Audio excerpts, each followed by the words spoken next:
নমস্কার বন্ধুরা, আমাদের চ্যানেলে তোমাদের সবাইকে স্বাগত জানিয়ে আমি আমার আজকের ভিডিওটা শুরু করছি। আজকে আমি তোমাদের সাথে শেয়ার করতে চলেছি ডিমের প্যাটিস। কোনো রকম বেকিং করার ঝামেলা ছাড়াই কিন্তু তেলে ভেজে প্যাটিস কীভাবে বানাতে হয় সেই রেসিপিটা তোমাদের সাথে আজকে শেয়ার করব। অনেকগুলো লেয়ার বিশিষ্ট, মাঝখানে ডিমের পুর ভরা, ক্রিস্পি আর খেতে কিন্তু দারুণ টেস্টি। বাইরে তৈরি খাবার খাওয়ার থেকে কিন্তু ঘরে তৈরি খাবার খাওয়াটা বেশি হেলদি। তাই আশা করছি রেসিপিটা অবশ্যই ভালো লাগবে।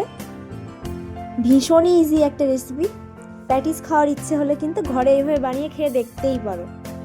এই প্যাটিসগুলো বানানোর জন্য কিন্তু প্রথমেই ময়দা মেখে নিয়েছি।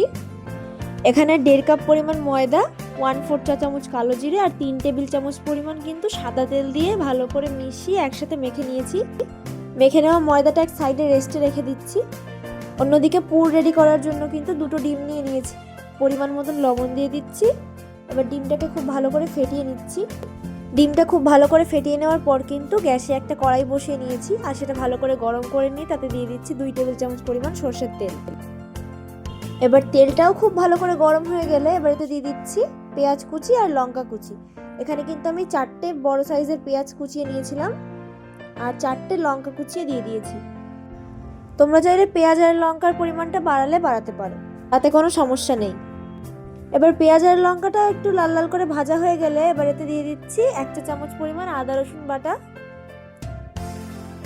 আদা রসুন বাটাটা দেওয়ার পর একটু কষিয়ে নিয়ে এবার এতে দিয়ে দিচ্ছি একে একে লঙ্কার গুঁড়ো, হলুদ গুঁড়ো আর জিরের গুঁড়ো।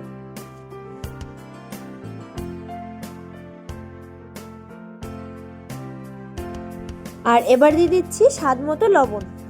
যেহেতু ডিমটা ফেটিয়ে নেওয়ার সময় ডিমের মধ্যে লবণ ব্যবহার করেছিলাম, তাই এখন লবণটা অবশ্যই বুঝে ব্যবহার করব। লবণটা দিয়ে সবটা ভালো করে কষিয়ে নেওয়ার পরে এবারেতে দিয়ে দিচ্ছি ধনেপাতা কুচি।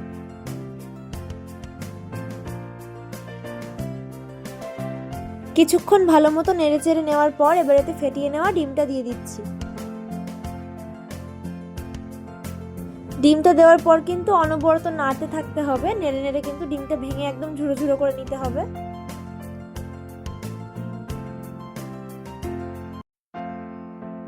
ডিমটা দেওয়ার পর কিন্তু 5 মিনিট ধরে অনবরত নেড়ে নেড়ে ভেজে নিয়েছি। আমাদের পুর কিন্তু রেডি। এবার পুরটা নামিয়ে নিচ্ছি। অন্যদিকে আমি একটা বাটিতে কিন্তু 1 টেবিল চামচ পরিমাণ ময়দা আর 1 চা চামচ পরিমাণ কর্নফ্লাওয়ার নিয়ে নিয়েছি। এবার এতে দিয়ে দিচ্ছি 1 টেবিল চামচ পরিমাণ সাদা তেল দিয়ে কিন্তু খুব ভালো মতো মিশিয়ে একটা সুন্দর স্মুথ পেস্ট বানিয়ে নিয়েছি। এদিকে আমাদের ডিমের পুরটাও কিন্তু একটু ঠান্ডা হয়ে এসেছে। এবার মেখে রাখা ময়দাটার থেকে কিন্তু আমি 6টা লেচি করে নিয়েছি। এবার এগুলোকে একটা একটা করে খুব পাতলা করে বেলে নিচ্ছি।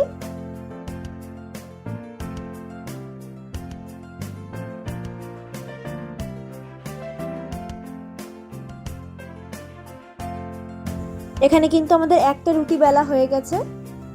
এইভাবেই পাতলা পাতলা করে কিন্তু সব রুটিগুলো বেলে নেব। দেখো, দেখতেই পাচ্ছ কিন্তু খুব পাতলা করে বেলেছি। এই একইভাবে কিন্তু সব রুটিগুলো বেলে নিয়েছি পাতলা পাতলা করে। প্রথমে একটা রুটি নিচে রেখে তেল দিয়ে আর ময়দা কর্নফ্লাওয়ার দিয়ে যে পেস্টটা বানিয়েছিলাম সেটা কিন্তু অল্প একটু দিয়ে পুরোটাই মাখিয়ে নিয়েছি। এবার এর উপরে আর একটা রুটি দিয়ে দিচ্ছি।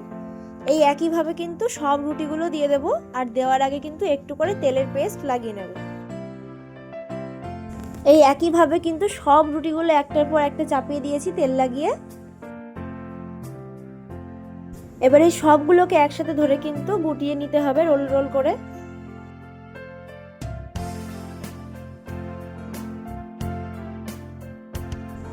এবার কিন্তু চাকু দিয়ে আমি এগুলোকে পিস পিস করে কেটে নিচ্ছি।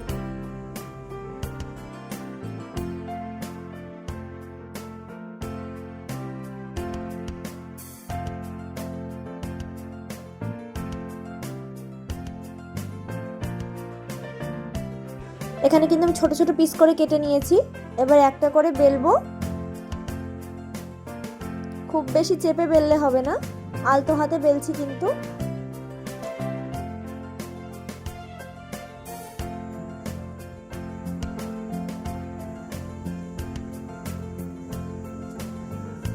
প্রথমটা কিন্তু আমি কাটিনি, এমনি জাস্ট চৌকো করে বেলে কিন্তু পুর দিয়ে আমি কিন্তু সাইডে জল লাগিয়ে আটকে নিচ্ছি।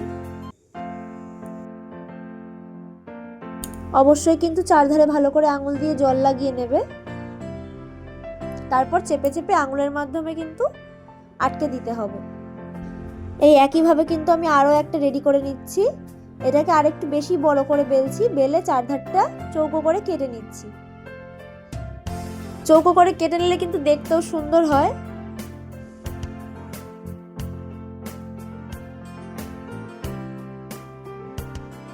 একইভাবে কিন্তু মাঝখানে পুর দিয়ে দিচ্ছি, দিয়ে আবার চারিধারে জল লাগিয়ে কিন্তু আটকে দিচ্ছি।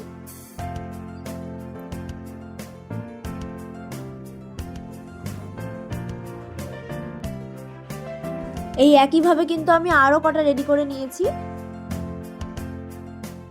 এবার এগুলো ভেজে নেওয়ার পালা। ভেজে নেওয়ার জন্য কিন্তু আমি এখানে একটা কড়াই সাদা তেল দিয়ে ভালো করে গরম করে নিয়েছি। এবার একে একে কিন্তু প্যাটিসগুলো দিয়ে দিচ্ছি।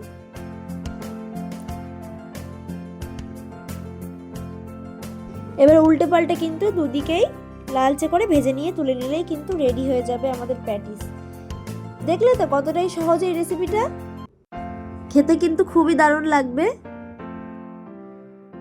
আশা করছি এই রেসিপিটা তোমাদের ভালো লেগেছে। যদি ভালো লেগে থাকে তাহলে অবশ্যই একটা লাইক করো, আর যদি তোমরা আমার চ্যানেলে নতুন হও তাহলে কিন্তু অবশ্যই আমার চ্যানেলটিকে সাবস্ক্রাইব করে দিও। এইভাবে কিন্তু উল্টে পাল্টে ভেজে নিতে হবে লালচে করে। এই প্যাটিসগুলো ভাজার সময় কিন্তু গ্যাসের ফ্লেমটা মিডিয়াম আঁচে রাখবে, নয়তো প্যাটিসটা ভালো করে ভাজা হওয়ার আগেই কিন্তু পুড়ে যাবে। এই সমস্ত মুখরোচক খাবার কিন্তু বাচ্চারা খুবই পছন্দ করে, তাই তাদের বায়না মেটাতে বাইরের আনহেলদি খাবারটা না দিয়ে যদি ঘরেই এই ধরনের মুখরোচক খাবারগুলো তৈরি করে দেওয়া যায় তাহলে তারাও খুব মজা করে খায়। এদিকে এই প্যাটিসগুলো কিন্তু ভাজা হয়ে গেছে, তুলে নিচ্ছি। এখানে কিন্তু আমার এক একটা প্যাটিস ভাজতে কিন্তু 12 থেকে 14 মিনিট মতন সময় লেগেছে। এবার ভেজেই কিন্তু গরম গরম সসের সাথে পরিবেশন করে দিয়েছি। সত্যিই কিন্তু প্যাটিসগুলো খেতে খুব ভালো হয়েছে। এইভাবে ট্রাই করো, বানিয়ে ফেলো নিজের বাড়িতে। বাড়ির সবাই খুশি, পেটও খুশি। আর আজকের ভিডিওটা দেখার জন্য ধন্যবাদ।